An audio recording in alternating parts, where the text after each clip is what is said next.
목도하심으로 주일 예배를 하나님께 드리겠습니다.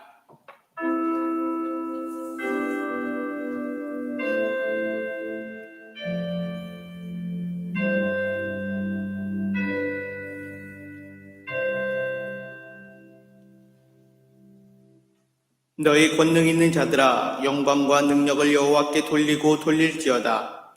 여호와께 그의 이름에 합당한 영광을 돌리며 거룩한 옷을 입고 여호와께 예배할지어다.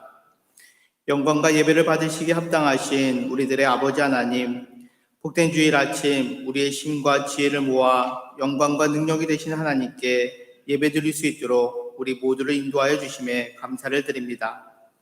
우리의 삶 속에 있는 모든 것이 하나님으로부터 시작되었음을 고백하며 진실과 성실된 마음으로 이 시간 예배드리오니 우리의 예배를 받아 주시옵소서. 오늘 말씀을 통해 우리와 함께 하시는 주님의 음성을 듣게 하시고 삶 속에서 하나님의 거룩한 옷을 입고 각자의 삶이 예배의 삶으로 나아가게 인도하여 주옵소서. 우리의 영광과 능력이 되어주시는 예수 그리스도의 이름으로 기도드리옵나이다. 아멘. 우리 다 같이 일어나셔서 찬송가 1장 찬양 드리시겠습니다.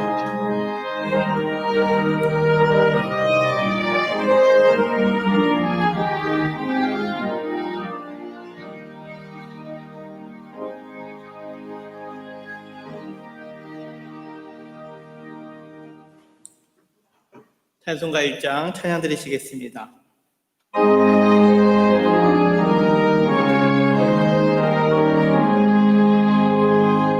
만복의 근원 하나님, 온 백성 찬송 드리고 천천사여 찬송하세. 찬송 성도 성자 성령 아멘.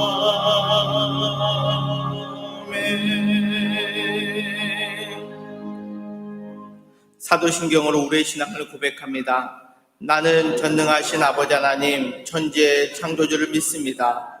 나는 그의 유일하신 아들 우리 주 예수 그리스도를 믿습니다.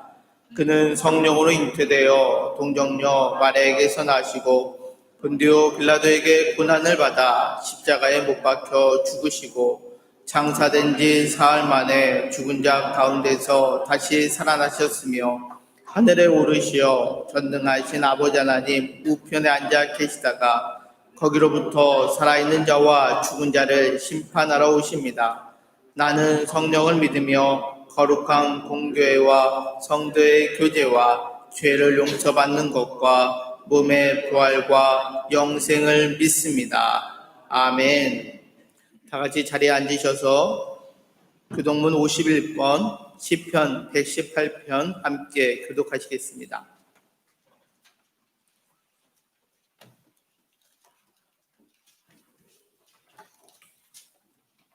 여호와께 감사하라. 그는 선하시며 그의 인자하심이 영원함이로다.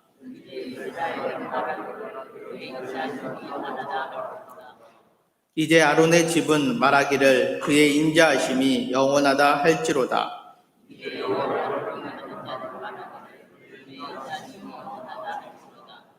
내가 고통 중에 여호와께 부르짖었더니 여호와께서 응답하시고 나를 넓은 곳에 세우셨도다.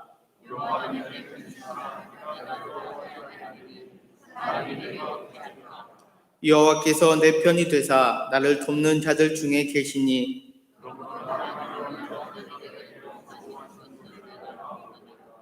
여호와께 피하는 것이 사람을 신뢰하는 것보다 나으며 여호와께 피하는 것이 고관들을 신뢰하는 것보다 낫도다.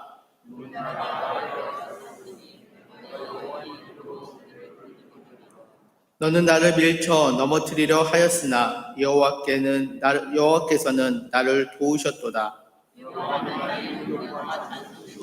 또 나의 구원이 되셨도다. 아멘.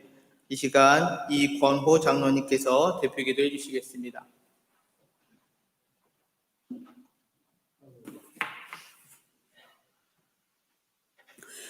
은혜로우신 하나님 아버지, 여호와의 성일에 주님의 이름을 송축합니다. 죄로 말미암아 사망의 권세 아래 놓여있던 저희들에게 독생자 예수 그리스도를 십자가에 내어주시기까지 구원의 은혜를 베푸신 하나님의 크신 은혜에 감사드립니다.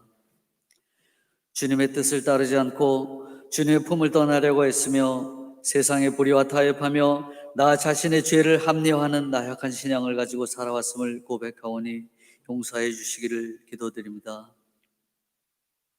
주님, 한두 달만 방역하고 조심하면 지나갈 줄 알았던 코로나 바이러스가 전 세계에 퍼져 이제 공포의 대상이 되었습니다. 이 코로나의 위험으로부터 저희들을 안전하게 보호해 주시기를 간구하며 거룩한 성일 주의 성전에 모여 예배드리는 주의 자녀들과 각 가정에서 온라인으로 예배드리는 주의 자녀들의 찬양과 기도가 주님 앞에 상달되기를 간절히 기도드립니다. 또한 이 코로나 바이러스를 통해 저희에게 주시는 주님의 경고의 말씀이 무엇인지를 깨닫게 해주시고 이 코로나 바이러스가 이 땅에서 속히 소멸되게 해주시기를 기도합니다.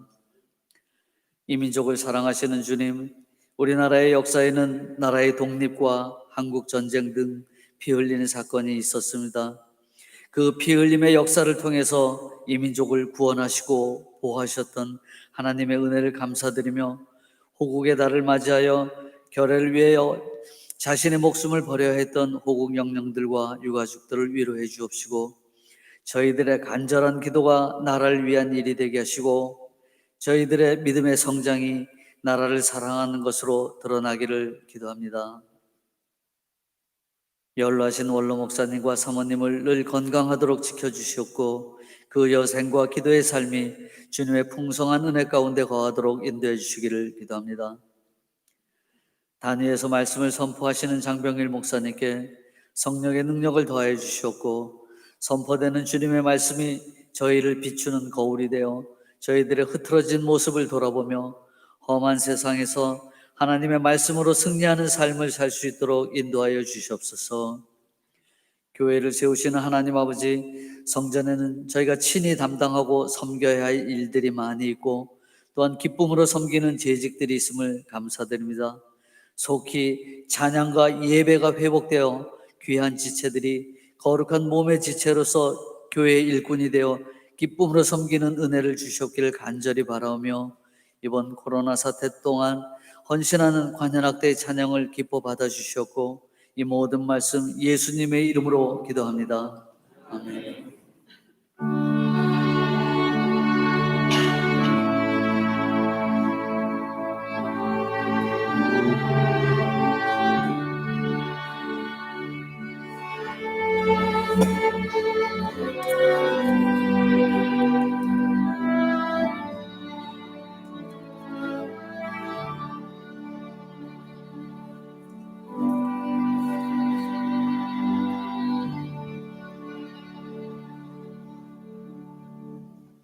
다 같이 찬송가 216장 찬양 드리시겠습니다.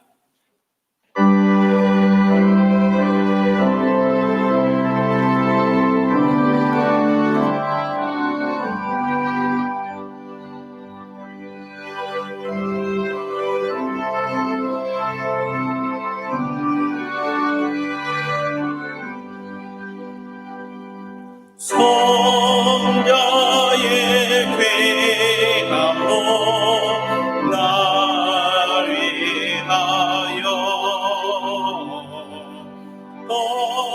버리신 그 사랑 고마워라. 내 머리 숙여서 주님께 믿는 말 너무 주님께 바치니까 지금도 날 위해 간구하신 네 옅은 믿음이 아옵나이다. 주님의 참사랑 고맙고 놀라워 찬송과 기도를 쉬지 않네. 주님의 십자가 나도 지고 신실한 믿음과 마음으로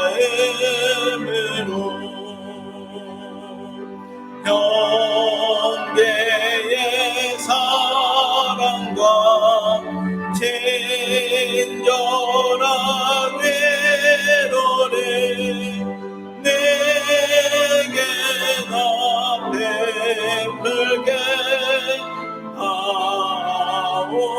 하옵소서. 만 가지 은혜를 받았으니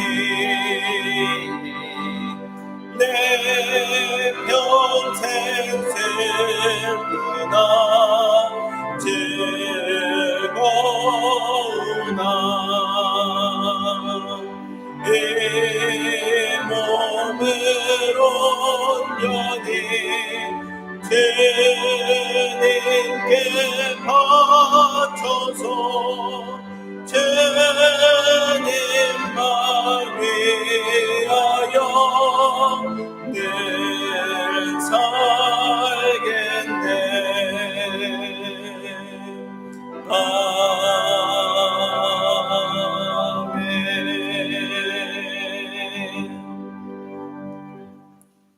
오늘 우리에게 주시는 하나님 말씀은 신약성경 요한복음 12장 20절로 28절 말씀입니다.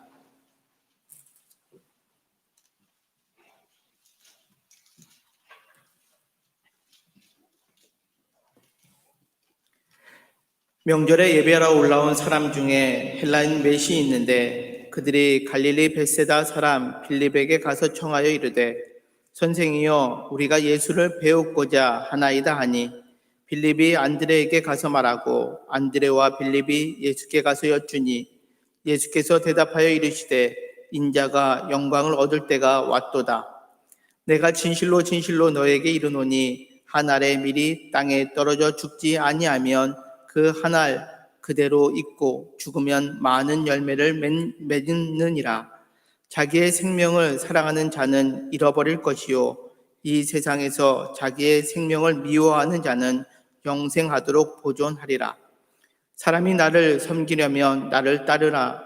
나 있는 곳에 나를 섬기는 자도 거기 있으리니 사람이 나를 섬기면 내 아버지께서 그를 귀히 여기시리라. 지금 내 마음이 괴로우니 무슨 말을 하리요? 아버지여 나를 구원하여 이 때를 면하게 하여 주옵소서. 그러나 내가 이를 위하여 이 때에 왔나이다. 아버지여 아버지의 이름을 영광스럽게 하옵소서 하시니 이에 하늘에서 소리가 나서 이르되 내가 이미 영광스럽게 하였고 또다시 영광스럽게 하리라 하시니 아멘.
아멘.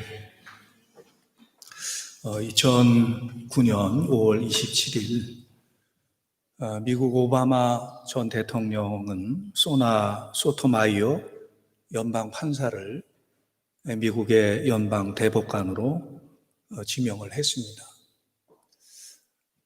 소냐 소토마이어는 푸에르토리코 그 출신으로 제2차 세계대전 때 미국으로 이민 온 가정에서 태어났습니다. 가난한 노동자의 가정에서 태어난 소냐는 9살 때 아버지를 여의고 간호사였던 어머니는 두 남매를 키우기 위해서 투잡을 갖고 일주일 내내 일을 해야만 했었습니다. 이 소냐 소토마이어는 뉴욕의 사우스 브롱스 아주 가난한 지역에서 정부 임대 주택을 임대해서 성장을 했기 때문에 그녀가 연방 판사가 될 때부터 많은 이들의 관심의 대상이었습니다. 이미 아버지는 9살 때 돌아가셨고 8살 때부터 중증 당뇨병을 앓는 등 역경 속에서 성장해서 연방 대법관까지 임명되었으니 감동을 주고도 남죠. 소냐는 최초의 히스패닉계 대법관이 되었고 프린스턴 대학과 예일 대학의 로스쿨을 마친 진보적인 판사입니다. 공화당이었던 부시 대통령에 의해서 연방 판사로 발탁이 되었고 민주당 대통령 버락 오바마에 의해서 9명의 연방 대법관 중 1명으로 지명이 됐습니다. 제가 오늘 소냐에게 관심을 갖는 이유는 바로 그녀의 어머니의 희생 때문입니다. 두 남매는 아버지를 잃게 되었고 이 소냐의 어머니가 자신의 삶을 자녀들을 위해서 온통 희생을 합니다. 이 소냐의 대법관 취임식 날 소냐는 인사말에서 그동안에 자기 주변에 많은 사람들이 도와주셨기에 이 자리에 오게 되었다고 감사의 말을 표했습니다. 맨 마지막에 여기 아주 특별한 분이 한 분 오셨는데 바로 제 어머니입니다. 그리고 이렇게 세워요. 그 자리에 있었던 많은 사람들이 눈물을 가득 머금고 그 자리에서 일어선 어머니를 위해서 우레와 같은 박수를 보내요. 소냐는 말하죠. 나의 어머니는 두 남매를 기르기 위해서 일생을 희생했습니다. 영원히 잊을 수 없는 분입니다. 한 여인의 희생이 8살 때부터 심한 당뇨병으로 고통받는 딸아이를 모든 사람들의 존경을 받는 미국의 대법관의 자리에 오르게 한 것입니다. 이런 이야기는 우리 주변에서 그리 어렵지 않게 듣곤 하는 이야기입니다. 어머니의 희생, 또 큰 누나, 동생들을 중학교로, 고등학교로, 또 대학으로 진학시키기 위해서 구로공단에 공헌이 되고 버스 회사에 안내양이 되었던 이 큰 누나, 이 큰 언니의 희생, 우리는 많이 들었던 이야기입니다. 어느 가정이든 어느 나라 사회든 어느 교회든 그 공동체를 이어가기 위해서는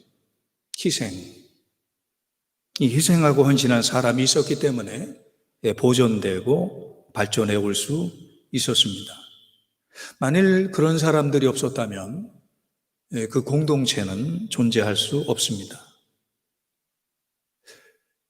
우리나라 주변에도 참 많은 나라가 생겼다가 없어지곤 했는데 이 한반도, 이 극동아시아의 이 작은 한반도에 이 나라가 세워지고 반만년을 이어왔다. 참 놀라운 일이죠. 바로 이 대한민국으로 발전하기까지 조국과 민족을 위해서 목숨을 희생했던 그 수많은 사람들의 희생을 우리는 잊을 수가 없습니다. 일제 36년에 민족이 수치를 당할 때 조국의 독립을 위해서 목숨을 바친 독립투사들이 있었습니다.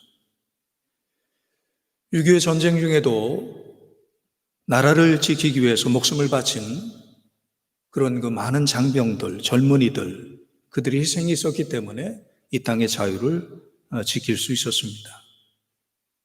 어저께는 6월 6일 현충일이었습니다. 당신의 희생을 결코 잊지 않겠습니다. 당신의 희생이 있었기에 오늘 우리가 있습니다. 이 메모리얼 데이, 그들의 희생을 기억하고 그들의 희생을 오늘도 기리고 있는 그들에게 위로와 감사를 하는 기념일을 갖고 있습니다. 저는 간혹 동작대교를 넘어 현충원을 가곤 합니다. 설교를 준비하다가 현충원에 가면 생각이 단순해지고 또 마음이 평화로워지고 참 많은 설교에 인사이트를 주는 그런 그 장소예요. 그 많은 묘비들을 보면서 하나하나 읽으면서 많은 감동을 받게 되고 그리고 그 묘비가 저에게는 십자가로 와닿아요. 참 좋은 장소로 저에게 남아 있습니다. 성경을 보면 역설이라는 그 진리들이 나옵니다. 겉으로 보면 아닌 것 같은데 들어가 보면 사실인 진리, 이걸 역설이라 그러죠. 성경에 보면 참 많은 역설이 등장합니다. 누구든지 으뜸이 되고자 하는 자는 모든 사람의 종이 되어야 하리라. 내가 약한 그때가 강함이니라. 주는 것이 받는 것보다 복이 있느니라. 역설 중에 역설은 예수님께서 십자가를 지신 거죠. 십자가, 역설 중에 역설이죠. 죽음이 생명이 되었던 역설. 벌거벗고 채찍질을 당하며 십자가에 달린 수치가 영광이 되는 역설. 이 역설 중에 역설은 예수님의 십자가예요. 오늘 본문 20절을 보면 헬라인들이 예수님을 찾아옵니다. 그들은 6월절에 맞춰 예루살렘에 왔다가 빌립을 통해서 예수님에게 면담을 요청을 합니다. 전승에 의하면 이렇습니다. 그들은 이 헬라, 그리스 국가의 한 도시 국가 에데사에서 온 사신들이에요. 당시 에데사 왕의 아들 왕자가 나병에 걸려서 중한 상태에 빠지게 되었을 때 그 에데사 국민들이 예수님에 대한 소문을 듣게 됩니다. 예수님이 병자들을 고치시더라. 예수님이 나병에 걸린 자들을 고치시더라. 예수님이 심지어 죽은 자를 살리시더라. 이런 거 소문을 듣고 에데사에서 온 사신들이 예수님에게 찾아와서 바로 이 왕자를 고쳐달라고, 이 왕자를 고치면 왕자도 살지만 당신도 에데사의 국사, 왕의 스승이 되어서 영광스러운 삶을 살게 될 것이라고 판단한 거예요. 그때는 유대인들이 예수님을 죽이려고 했을 때입니다. 그러니까 그들의 생각에 예수님이 에데사에 가시면 영광을 얻고 예수님이 죽임을 당하지 않을 것이라고 판단을 했습니다. 그런데 예수님은 그 제안을 이런저에 거절하시고 끝내 십자가를 지십니다. 그들이 보기에는 예수님이 십자가를 지지 않는 것이 영광스러운 삶인데, 하지만 예수님은 그 십자가를 지는 것이 영광이었어요. 요한복음 12장 23절에 예수께서 대답하여 이르시되 인자가 영광을 얻을 때가 왔도다. 인자는 예수님이죠. 영광을 얻을 때, 이때가 어떤 때입니까? 십자가를 질 때가 왔도다.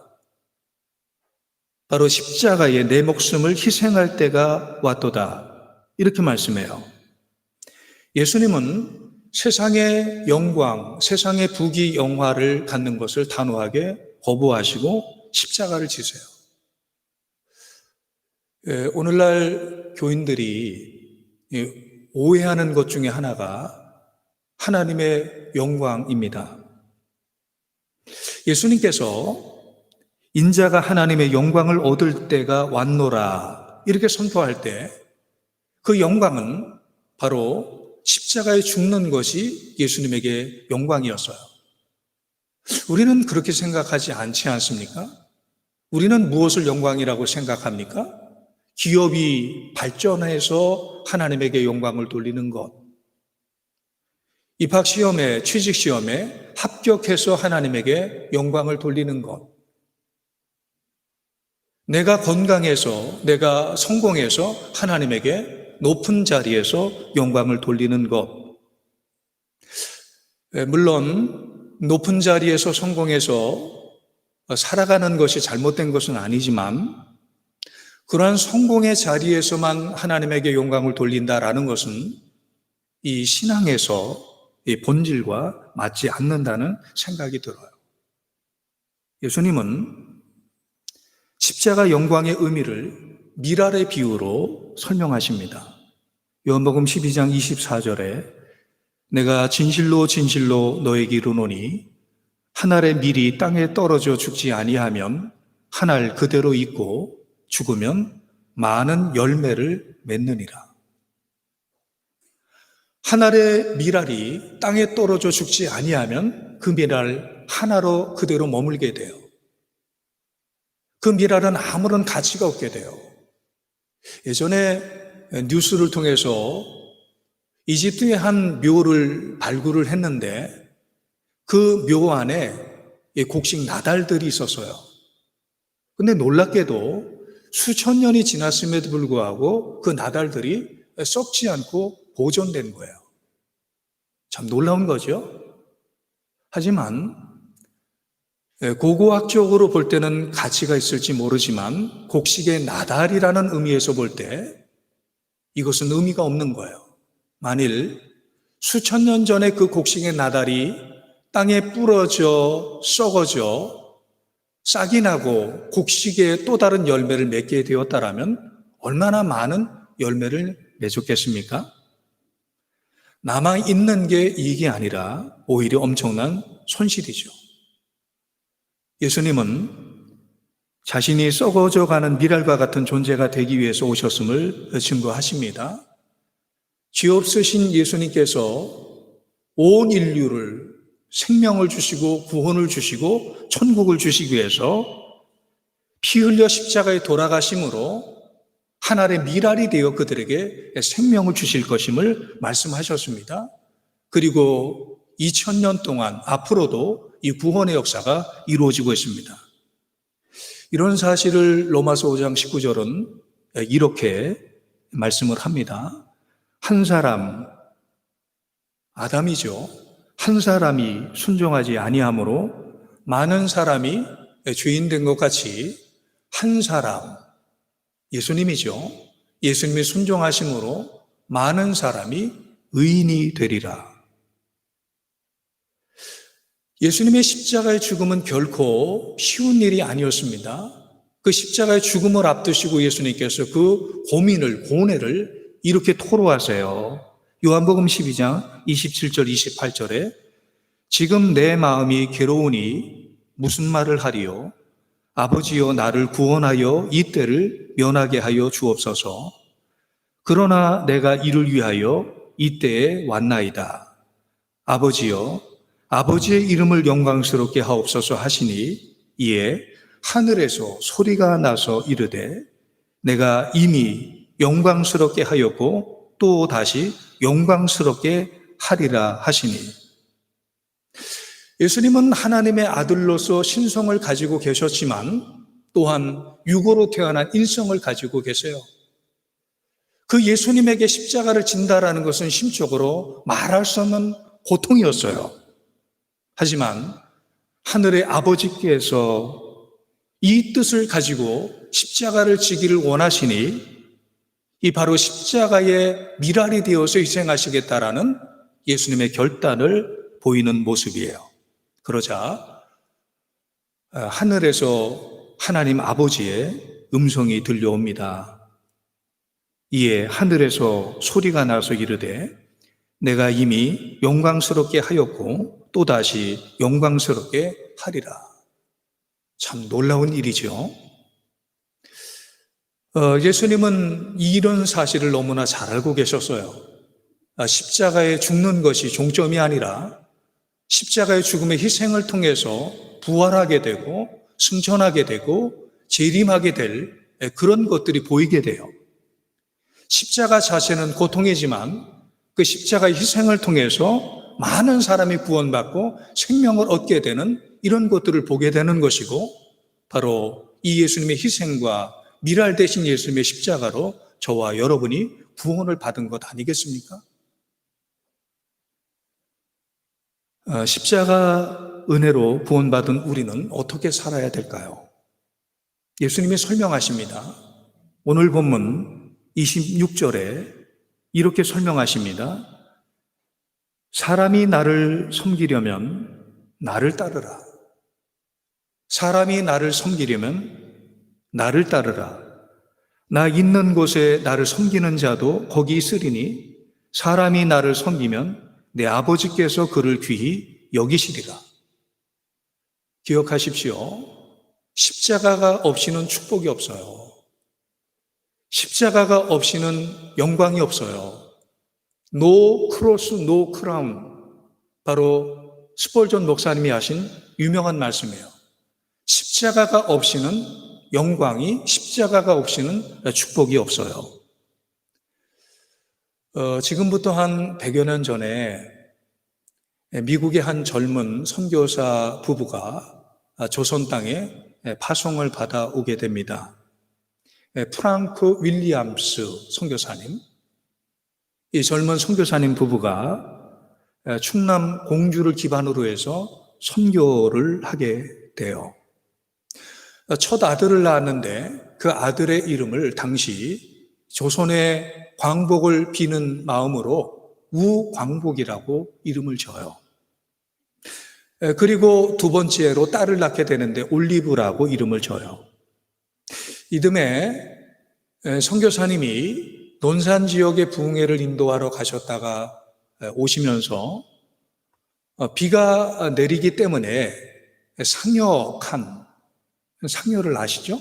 장례식 때 예전에 쓰는 그 상여를 보관하는 상여칸에 선교사님이 들어가서 비를 피하는데, 바로 그 상여칸에는 어제 이 장티푸스로 죽은 사람의 장례를 치르고 장례 용품들을 그대로 그 상여칸에 보관을 했기 때문에 이 바이러스, 장티푸스 바이러스에 감염이 돼서 이 프랑크 윌리엄스 선교사님이 소천하게 됩니다. 졸지에 남편을 잃은 과부가 된 이 선교사님의 부인 윌리엄스 사모님은 과부가 되어서 미국으로 돌아갑니다. 놀라운 사실은 2년 후에 윌리엄스 사모님이 두 아이를 데리고 다시 조선으로, 한국으로, 공주로 돌아와요. 그리고는 공주 지역에 수많은 교회를 세우고 47년 동안 선교 사역을 이어갑니다. 그 사이에 딸이 11살의 풍토병으로 죽어서 공주 땅에 묻힙니다. 이 우광복, 조지 윌리엄스, 공주에서 초등학교, 중학교를 마치고 미국의 할아버지, 콜로라도주 덴버에 있는 할아버지 집에 가서 고등학교를 마치고 의과 대학을 마칩니다. 그리고는 아버지가 묻힌, 그리고 동생이 묻힌 이 한국 땅으로 다시 나오게 됩니다. 그때가 한국이 일제 식민 통치에서 해방이 되고 하지 장군이 군정 사령관으로 신탁 통치를 하던 때예요.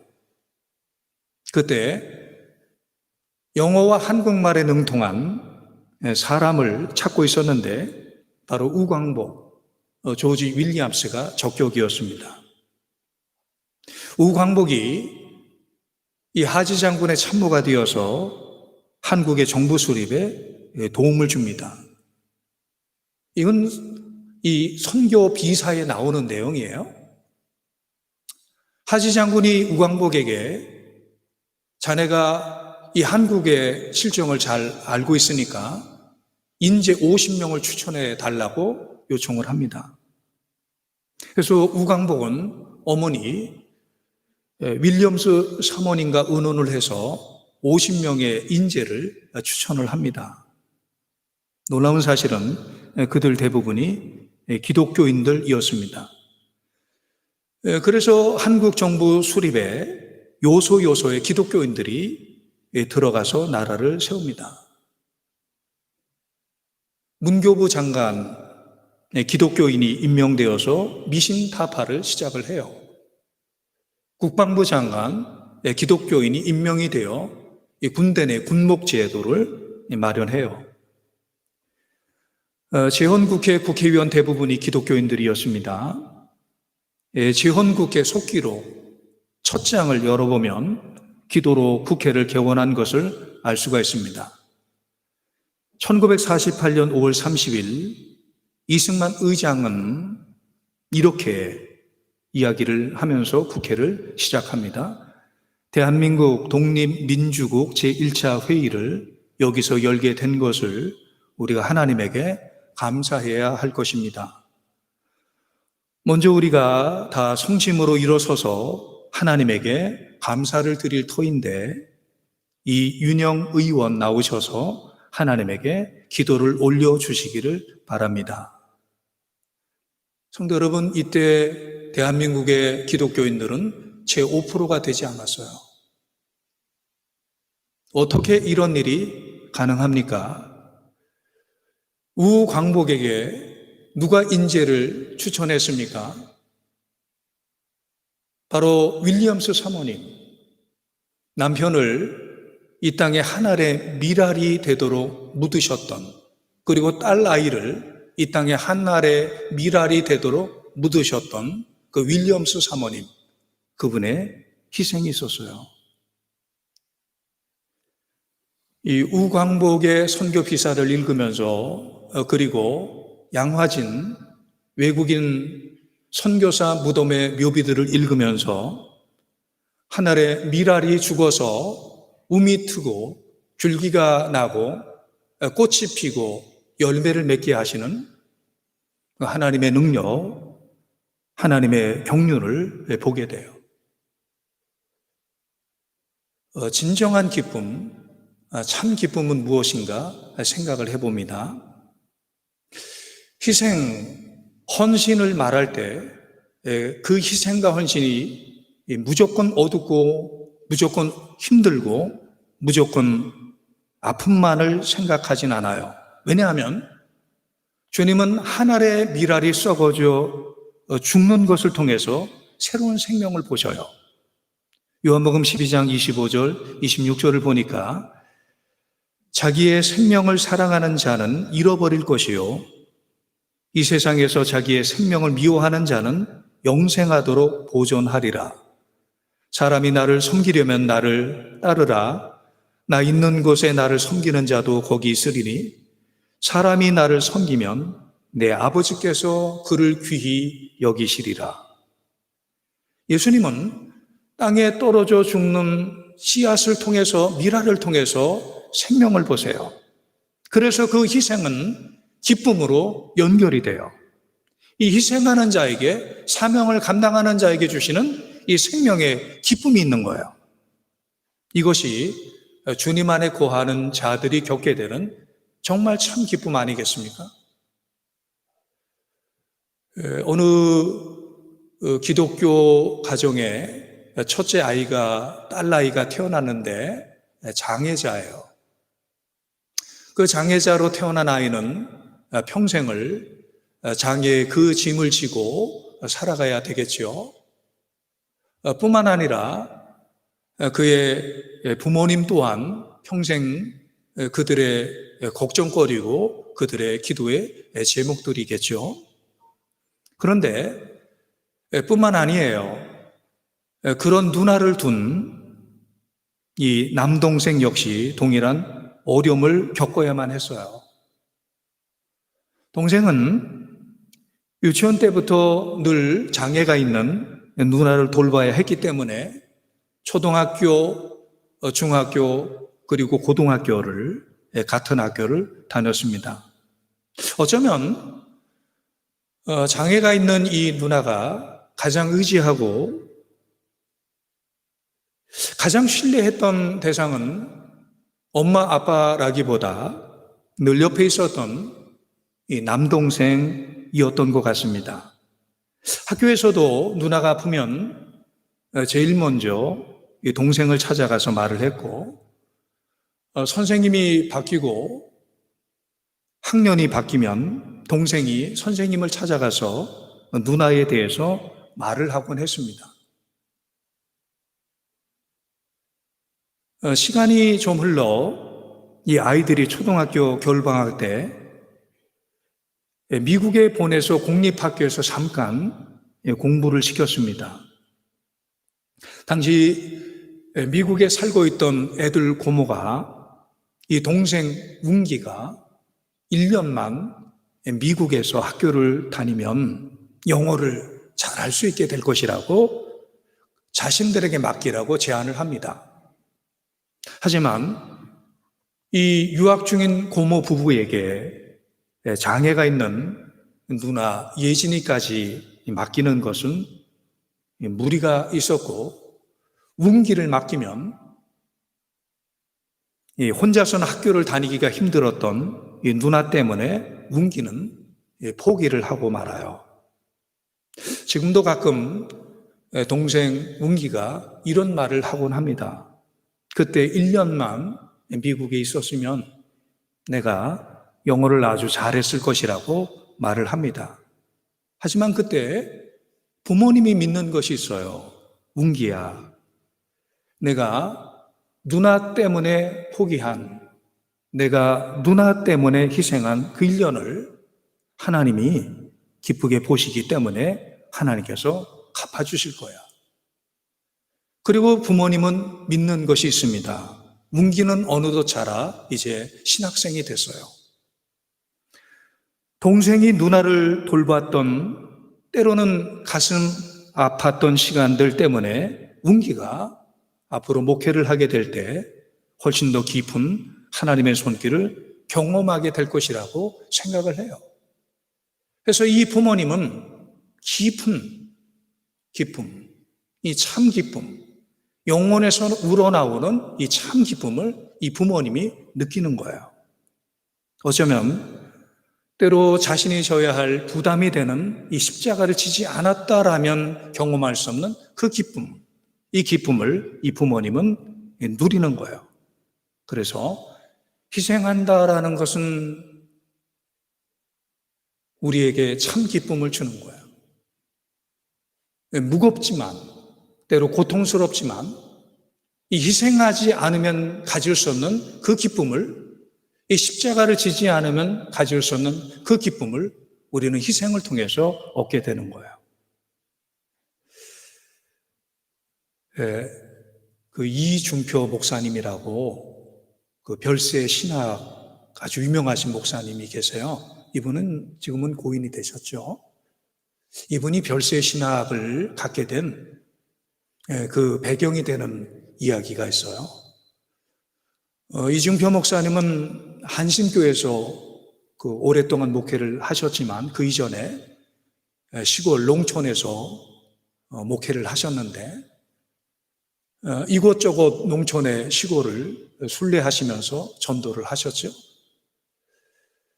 그 시골을 다니면서 전도할 때 이 무더운 여름에 땀을 뻘뻘 흘리는 이 무덥고 지친 목사님을 쉬게 해주는 한 마을 입구에 커다란 정자나무가 있었어요.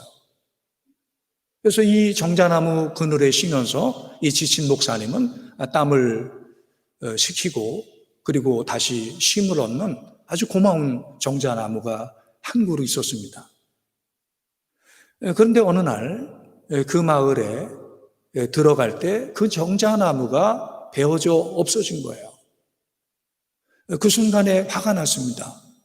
자기에게 쉼을 주었던 이 정자나무, 누가 이것을 베갔는지, 다른 나무가 많이 있는데 왜 이 나무를 뱄는지 화가 났습니다. 그리고 문득 그 베어져 나간 밑둥을 보면서 이중표 목사님은 마치 자기 인생을 보는 것 같았어요. 자기 힘든 목회를 보는 것 같았어요. 이 다 잘려져 나가 밑둥만 남아있는 자신의 인생, 자신의 목회를 보는 것 같았어요. 서글퍼졌습니다. 그런데 어느 날 그 마을로 다시 들어가다가 그 정자나무가 베어져 있는 그 근처를 지나가면서 목사님은 큰 감동을 받게 돼요. 큰 정자나무가 베어져 나간 밑둥만 남은 그 주변에 작은 관목들이 자라고 있는 거예요. 그동안에 그 큰 정자나무의 그늘 아래 가려서 살아날 수 없었던 그 나무들, 그들이 생명력 있게 자라나고 있는 것을 그때 보게 돼요. 그래서 그때 이중표 목사님은 죽는 것이 살리는 것이구나, 이 사실을 깨닫게 돼요. 그리고 평생 주님에게 기도하기를, 주님, 나를 죽여주십시오, 이런 거 기도를 하게 돼요. 죽음이 있어야, 희생이 있어야 열매가 있습니다. 자식이 잘 되는 것도 부모님의 희생이 있기 때문이고, 교회가 잘 되는 것도 성도들의 희생이 있기 때문이에요. 나라가 잘 되는 것도 이 백성들의, 국민들의 희생이 있기 때문이에요. 이 시대는 사람들이 편안함과 그리고 안정함, 이 안일함만을 추구를 합니다. 육신의 욕망을 죽이고 하나님의 미랄이 되고자 하는 이런 그 사람들을 찾아보기가 힘듭니다. 우리 믿음 생활, 희생의 생활을 다시 한번 생각을 해야 되지 않을까요? 여러분, 희생을 잊지 맙시다. 나라를 위해서 희생하신 바로 수많은 희생자들 잊지 맙시다. 그들이 있었기 때문에 오늘의 우리가 있는 거예요. 우리 교회를 위해서, 한국의 교회를 위해서 희생하신 순교자들, 그들을 잊지 맙시다. 강변교회를 위해서 희생하신 신명범 장로님을 잊지를 맙시다. 자녀들을 위해서 희생하신 부모님의 사랑을 잊지를 맙시다. 무엇보다 우리의 죄를 사하시고 구원하시기 위해서 십자가에 죽으신 그 주님의 희생을 잊지 맙시다. 그리고 희생합시다. 부모님을 위해서, 자녀를 위해서 희생합시다. 이 나라를 위해서 희생합시다. 이 교회를 위해서 희생합시다. 이 주님을 위해서 희생합시다. 언제까지 우리가 살지 모르지만 우리가 하나의 미랄이 되어서 썩어질 때 수많은 생명을 살릴 수 있음을 기억하면서 이 희생하는 신앙, 희생하는 영성, 이것이 오늘 이 사회에, 그리고 이 한국의 교회, 이 강변교회, 이것이 필요하지 않겠습니까? 나 하나 꽃 피어, 조동화 시인의 시를 읽으면서 오늘 설교를 마치려고 합니다. 나 하나 꽃 피어 풀밭이 달라지겠냐고 말하지 말아라. 내가 꽃 피고 나도 꽃 피면 결국 풀밭이 온통 꽃밭이 되는 것 아니겠느냐. 나 하나 물들어 산이 달라지겠느냐고도 말하지 말아라. 내가 물들고 너도 물들면 결국 온 산이 활활 타오르는 것 아니겠느냐. 기도하시겠습니다. 하나님 아버지, 한 알의 밀이 땅에 떨어져 많은 열매를 맺는다는 주님의 말씀을 기억합니다. 오늘 우리로 하여금 희생의 복음이 얼마나 위대한지 다시 한번 깨닫게 해주시고, 나를 통해서 가정과 사회와 나라와 교회가 잘 되고 변화가 될 수 있도록 하나님 나를 사용하여 주시고 축복해 주시옵소서. 예수님의 이름으로 기도하옵나이다. 아멘. 네, 준비한 헌금 드리겠습니다.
아멘.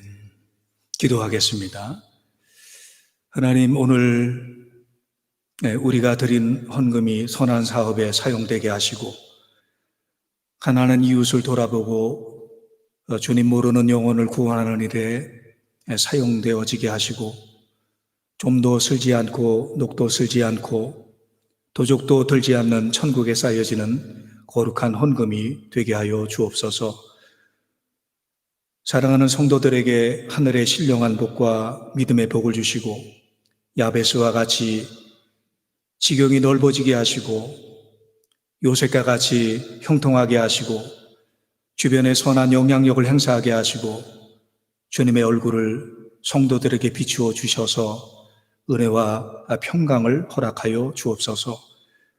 아무리 상황이 변하지 않더라도, 문제가 풀릴 실마리가 보이지 않더라도 낙심하지 말게 하시고, 하나님 앞에 믿음으로 나가게 하셔서 요동하지 않는 믿음으로 하나님을 바라보면서 주님 안에서 승리할 수 있도록 하나님께서 붙잡아 주시옵소서.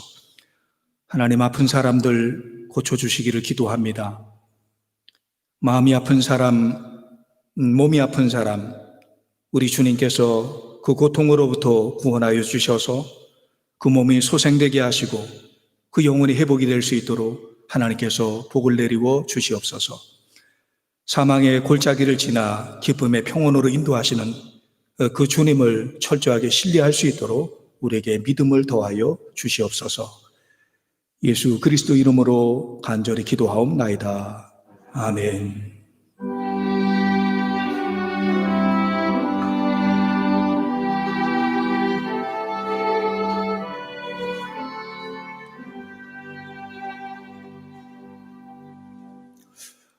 어, 6월 14일로 예정됐던 그 해피 커밍 데이를 좀 연기를 해야 되겠습니다. 코로나19 바이러스가 좀처럼 가라앉지 않고 계속 또 확진자들이 생겨서 좀 교인들 마음이 아직 열리지 못하고 함께 하는데 어려움이 있어서 좀 더 시기를 연장을 해서 일정은 나중에 다시 알려드리도록 하고요. 일단 연기를 여러분들에게 알려드립니다. 오늘부터 그 교회학교는 다시 시작을 했습니다. 이미 그 일반 학교는 개학을 했고 교회는 조금 늦게 오늘부터 서서히 시작을 했습니다.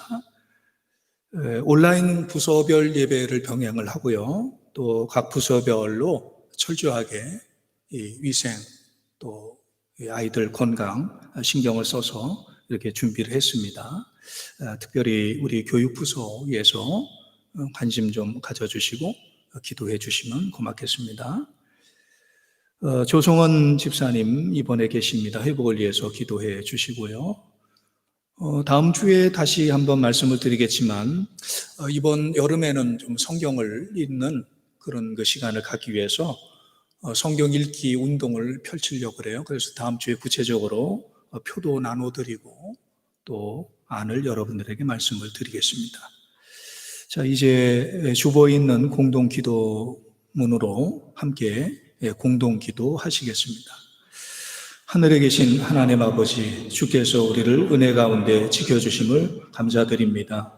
몸과 영혼을 주의 손에 맡기오니 주의 천군 천사를 보내주셔서 악한 원수의 권세가 미치지 못하게 하옵소서. 하나님과 이웃을 향해 열려있는 사랑과 기도로 복을 주는 사람이 되게 하옵시고 타인의 잘못을 이해하고 용서하는 사랑의 사람이 되게 하옵소서.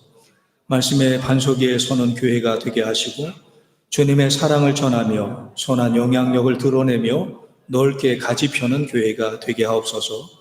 이 나라 대한민국에 하나님의 은혜가 임하기를 절박하고 간절하게 구합니다. 우리 믿음의 선조들이 믿음으로 세우고 믿음으로 지킨 나라에 하나님의 은혜가 임하기를 기도합니다. 한국교회가 바로 서고 믿는 그리스도인들이 바로 서게 하옵소서. 공의와 공평이 강물처럼 흐르는 나라 되기를 기도합니다. 힘들게 이뤄낸 평화가 깨지지 않기를 기도합니다. 모든 국민들이 안전하고 즐겁고 행복하게 살 수 있는 나라가 되게 하옵소서. 하루속히 코로나19 바이러스의 난국을 극복하도록 도와주시고 온 세계에 평화를 내려 주옵소서. 예수님의 이름으로 기도합니다. 아멘. 이제 다 함께 일어나셔서 찬송가 325장 찬양하시겠습니다.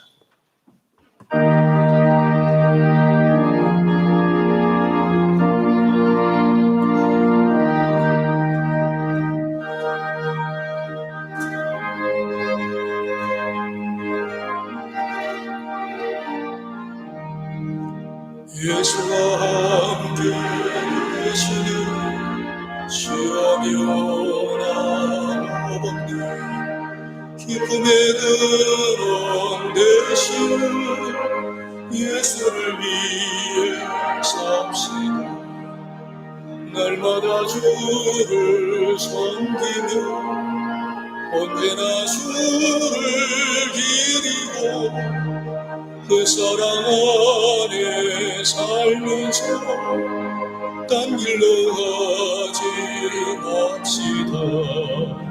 이 세상 사는 동안에 주 이름 전파하면서 무한한 공간 주시는 예수를 위해 삽시다.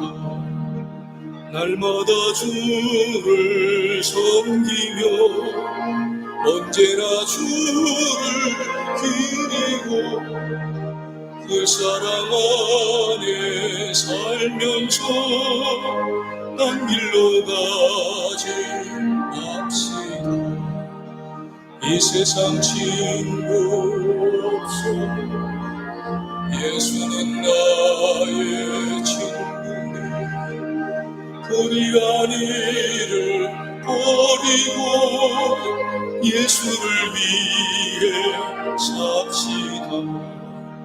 날마다 주를 섬기며 언제나 주를 기리고 그 사랑 안에 살면서 딴 길로 가지 맙시다.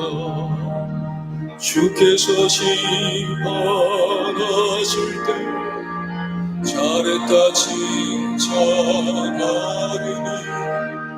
이러한 상을 얻도록 예수를 위해 삽시다.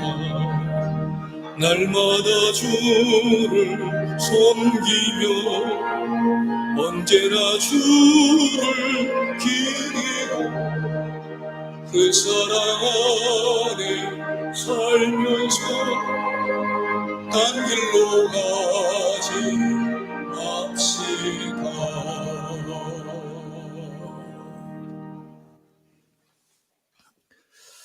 지금은 우리 주 예수 그리스도의 무한하신 은총과 하나님 아버지의 극진하신 사랑하심과 성령님의 감화 감동 교통하심이 오늘 주 앞에 예배하는 하나님의 백성들과 그 가정과 일터와 사역과 앞날과 이 나라 이민족 온 세상 위에 이제로부터 영원토록 함께 하시기를 간절히 축원하옵나이다. 아멘.